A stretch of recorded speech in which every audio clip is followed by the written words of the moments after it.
Today on the channel I'm going to talk about things that musicians hate.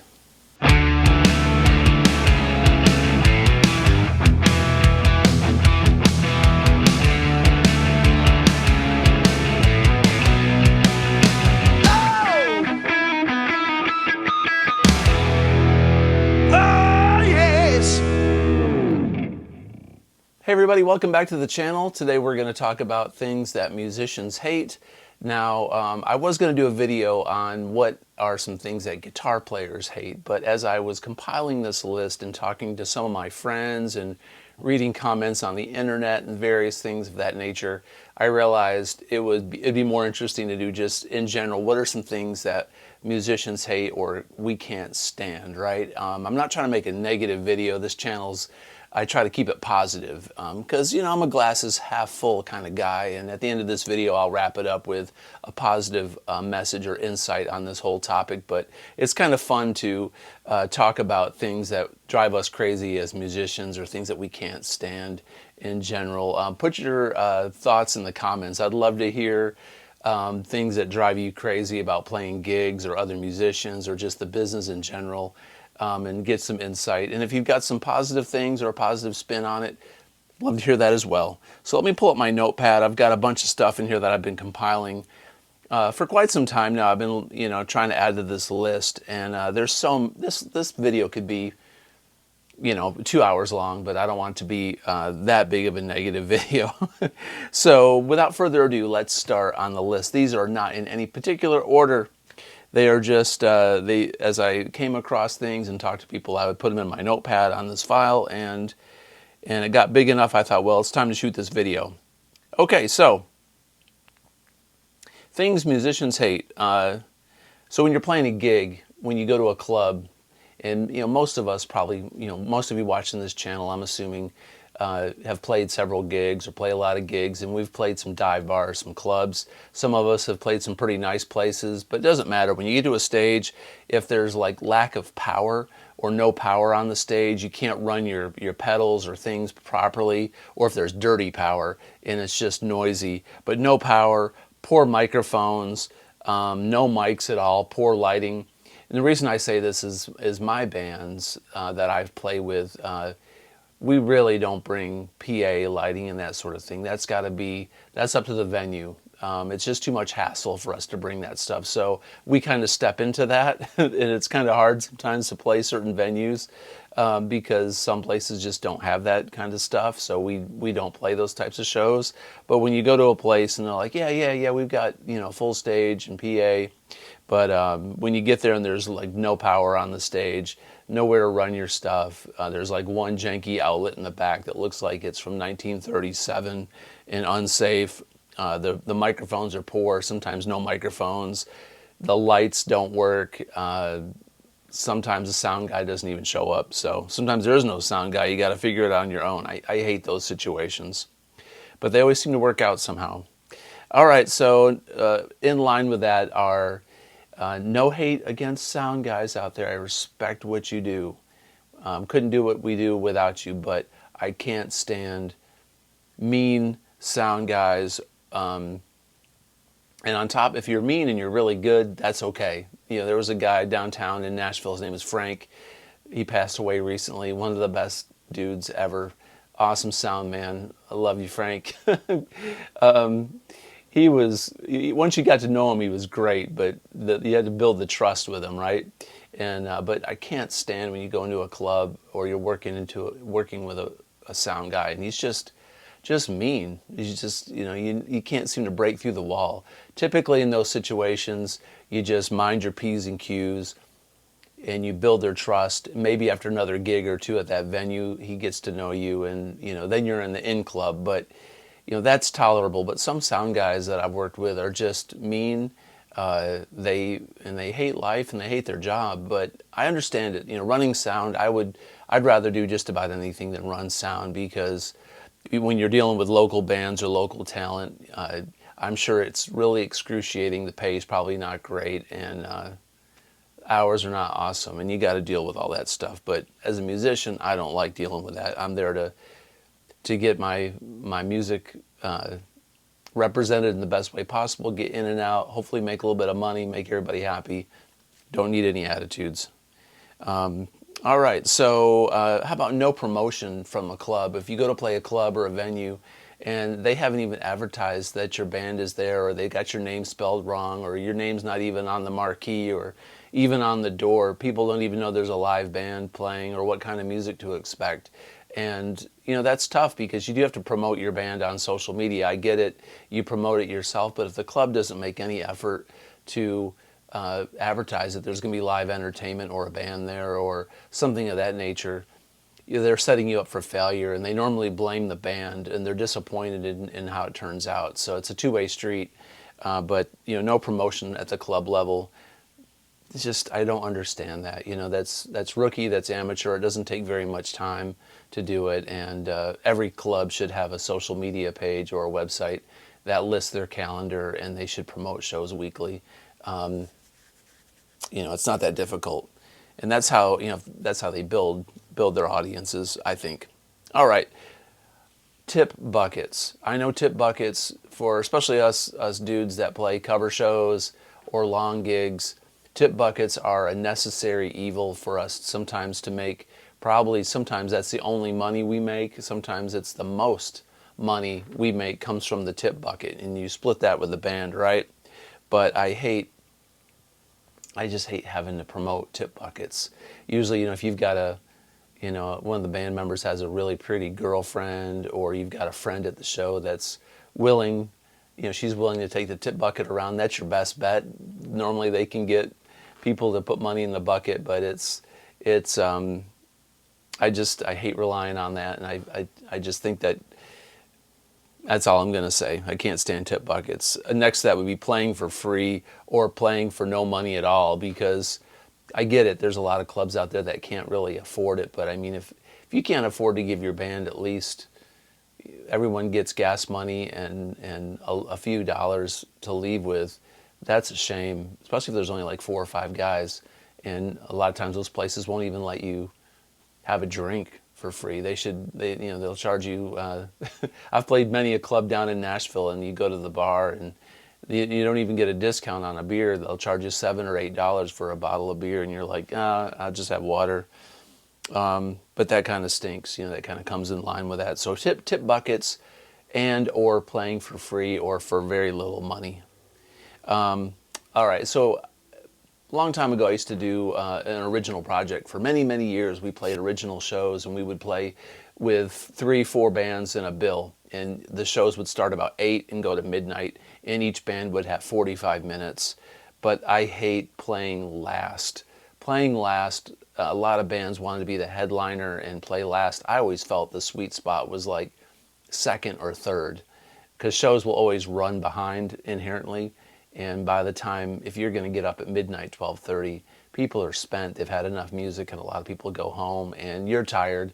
And I've always had, I've always worked as a musician, but I've always had jobs that I've had to do and serious obligations maybe the next day. So playing late sometimes was not a great option for me either, but just hate playing last. Just kind of stinks. You get there early, you load in. You got to go through every band sound checking, and then by the time you play, a lot of people have left, and then you're stuck there last, and then you got to load out, and knowing my luck, it'll be pouring down rain when we leave and get stuck in road construction and have to work the next day. So I do not like playing last. All right, another thing that we hate is fake industry people. Fake producers, labels. You get all these emails from people that want to promote your band or teach you how to do search engine optimization on your channels and stuff like that. And there's so many people reaching out to you that it's hard to separate the wheat from the chaff. And you never know who's honest, who isn't. And there's a lot of avenues that you go down that are just dead ends. Or even if they are legit, a lot of times they just never really turn into anything. But the fake industry people out there that try to bleed you dry and get your hopes up, because as a musician, we're so passionate about what we do, and we have so much hope and want to share our music that sometimes we're an easy target, uh, and we want to believe stuff, and we want to believe that, hey, someone has faith in our band and has faith in me, and this is my chance, and they play on those emotions, and I can't stand it, man. That's just terrible. So fake industry people, they're everywhere. It used to be really bad back long, long time ago, the 80s, 90s. I moved to Nashville in 92, and, it was everywhere. All right, I can't stand this. I added this one to the list. This is my addition. I can't stand people who are name droppers.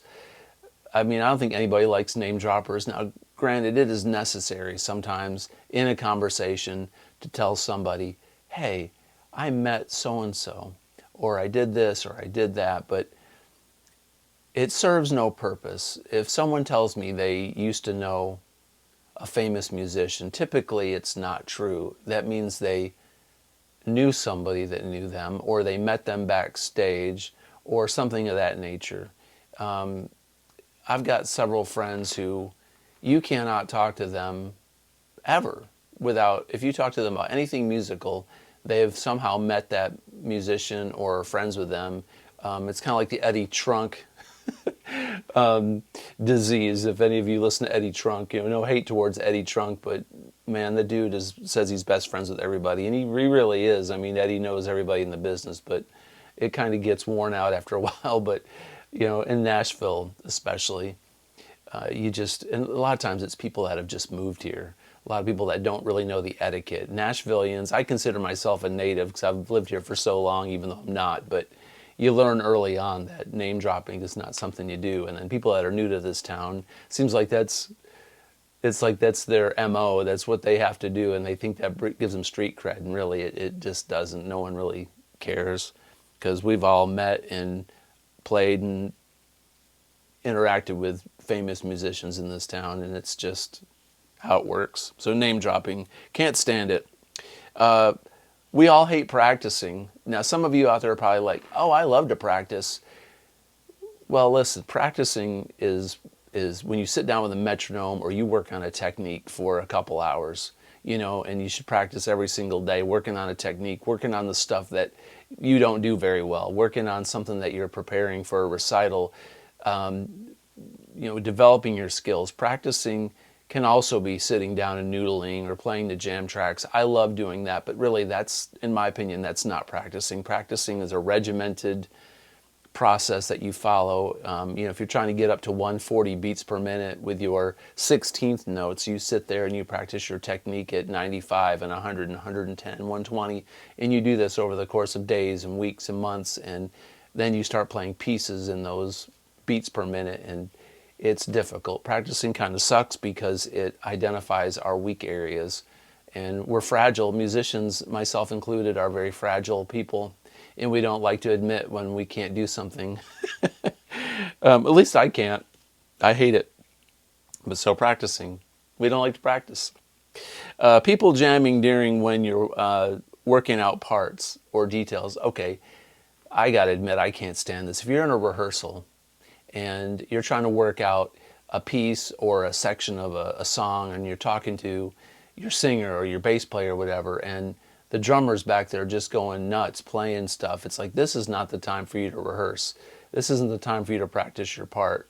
We're rehearsing. We're getting ready to play a show. We should have our parts down, but we're working out the details. But if you're having a conversation, if you're in the studio especially, or if you're in a rehearsal scenario, everyone needs to listen or let the people talk that are working out parts. There's no room for extraneous noise. And usually you're in there for a lot of time, or you may have minimal time. So if you're in there for a long day, it just makes the day extremely arduous. But if you have a very short amount of time, a small window to work stuff out, it's very critical to have focus and be professional about it and listen and play when you're supposed to play.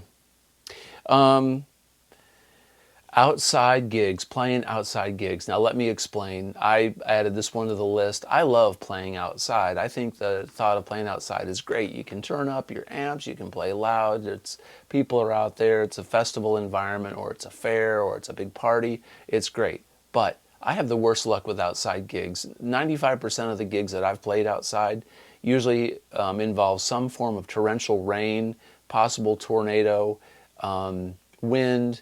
It's awful. I can probably on one hand count in my lifetime the amount of outside gigs I've played where the weather cooperated, and that's either driving to the gig, leaving the gig, or playing the gig, or all together.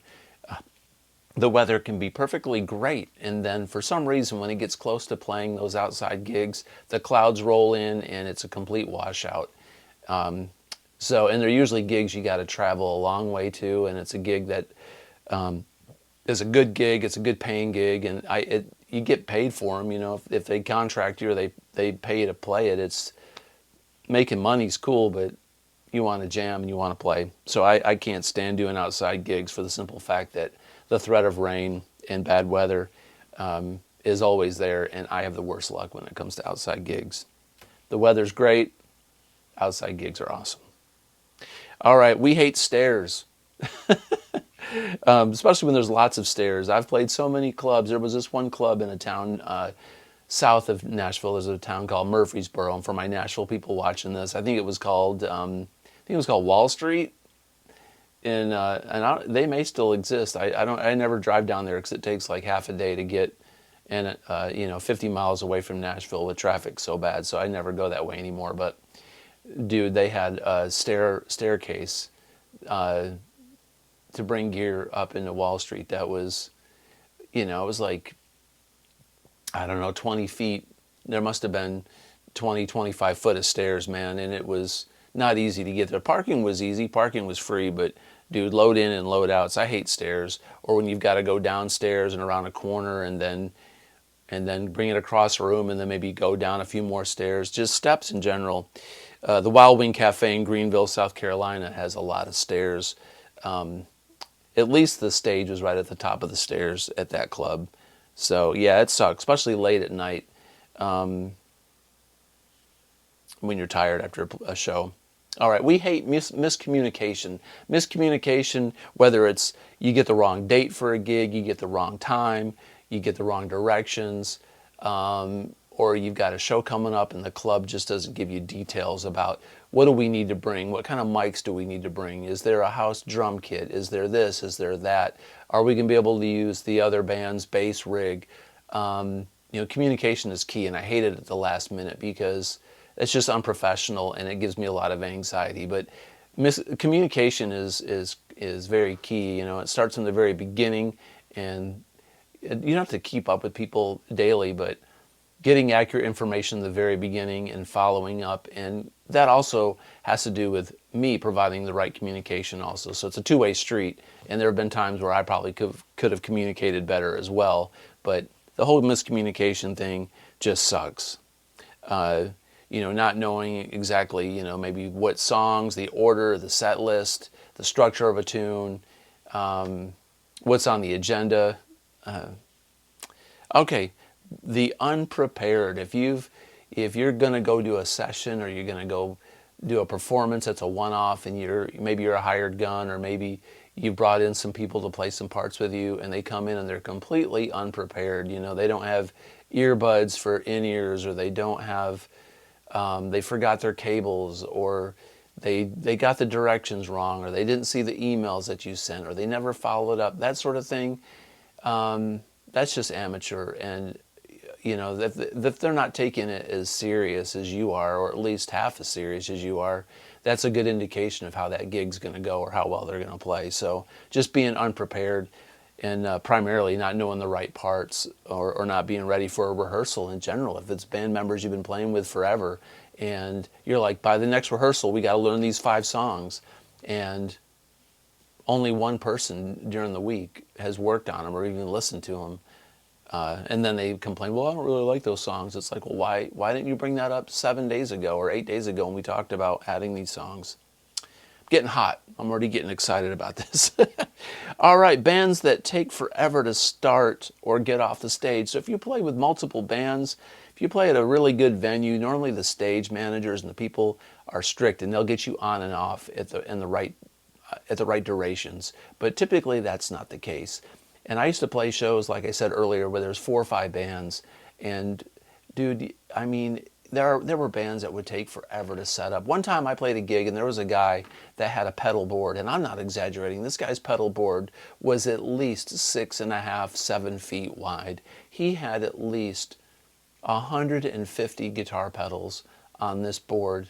It was insane. And I know it was probably, it got to that point where it was probably a joke within the band, but you can only imagine the kind of sound and audio issues that presented. But then after the show, it's worse when it's after the show and you're next and you're waiting to go up and you're supposed to start, let's say 9 o'clock, 9:30, and that band plays over just a little bit longer. Maybe it took them a little bit longer to set up, and they're set. They add one more song for their fans that showed up, and so they're going a little long, and then they start talking to people after the show, and you're just trying to get your stuff on the stage because there's another band that has to get up after you, right? It's just disrespectful. So if you're playing multi-band shows, pack light, bring what you need, bring the necessities, and have courtesy to get on and off the stage as quickly as possible. Now, if there's technical issues that aren't the band's fault, there's nothing that can be done about that. But if it's the band's responsibility and there's no issues, get on and off, be a professional, do what you got to do. Musicians, we hate people that want to sit in with the band. Sometimes you get that weird request from somebody. They'll come up and say, hey, can you play such and such? And you're like, no, we don't know. Our singer doesn't know that song. And they'll say, well, I can sing it. So as soon as you let somebody up on stage, that's not cool. First of all, it's your show. And you're there, you've worked hard to get that spot and you're ready to play, and then someone else is trying to mooch on your gig. That's the way I feel about it. And even if they're great, not that you're trying to not have someone steal your spotlight, but that's your gig. And you never can really trust anybody. Normally anyone that wants to sit in with the band, and it's kind of sketchy. But then as soon as if you let someone sit in with the band, especially if you're playing a wedding, if you let like some bridesmaids or something up on stage to sing backups on, Brick House or something, then they start coming up on stage all night long, and then you're the jerk for telling them that they can't get up on the stage with you. They think that you're being a jerk, and it's like, no, it's just not the right time. All right, so I don't like that. People that want to sit in with a band. Playing to an empty room, this is obvious. You work really hard to get the gig, to get the show, whether you're a seasoned band or veteran, or you're a new band. It always sucks playing to an empty room. The club usually will blame you and think, well, why don't you bring all your fans? It's like, well, we're a new band. Why didn't you promote it? But playing to an empty room, and typically it's late at night or even like a weeknight. But that sucks. Asked to play a gig on a holiday or before a holiday. This happens a lot. Like in like my old bands, we'd get these offers like last minute, and they'd say, hey, can you play September 3rd? We got a opening, we'd love for you to be the headliner on this night. And you get excited and you're like, oh, cool, this club's actually reaching out to get us, right? Well, come to find out, another band that had the gig canceled because it was a holiday, or it's the day before Easter, or it's the day before Labor Day weekend, or it's on Labor Day, or it's a day that no one wants to play. So you think that the club is throwing you a bone, which they kind of are, but they'll give you these dates, and then you kind of feel like, I wonder how many bands said no to this, and now they've finally got to me on the list. And I've accepted a lot of those gigs in the past, only to realize after I've confirmed, yeah, we'll do it, someone in the band will say, hey, that's that's whatever, Thanksgiving, something like that. Now, tell you what, playing Thanksgiving, I played a gig once in Atlanta on the evening of Thanksgiving, and that was one of the best gigs I ever played in my life, man. People were ready to get out of the house and party. So sometimes holiday gigs can be good, but in my experience, typically the day before a holiday, not a good time for a gig. Pass on those, man. Enjoy your family, enjoy your time at home. It ain't worth it. That's it, that's all I've got on my list. That's a pretty big list. I don't want this video to go too long, but I will say this. I told you I'd put a positive spin at the end of the video. And, even though we hate all these things, we still deal with it. We still play these gigs. We still do it. Playing live is fun. And, you get to meet other bands, you get to meet other musicians, and it makes you better as a player. Playing live and going through all these experiences made me who I am today as a guitar player and as a musician. I've been playing live for 40 years. I've started at a really early age playing out, and that's how you develop your tone. That's how you develop your sound, and there's nothing that really replicates playing live and getting those life experiences. And there's a lot of other things. There's the practicing element, there's learning your art form, there's recording, and there's sessions, and there's different things that you do that will broaden your horizons as a musician. But I think playing live is probably one of the best things that you can do as a musician. And dealing with this stuff is gonna happen. It's never gonna change. We're allowed to hate it. We're allowed to complain about it. But what doesn't kill us makes us stronger, right? And I'm living proof. It's made me stronger as a musician. So anyway, that's all I've got for you today. Let me know some of the things that drive you crazy as a musician in the comments. Hope you like this kind of content. If you do, please consider subscribing, comment below, and as always, have a great day. Peace out.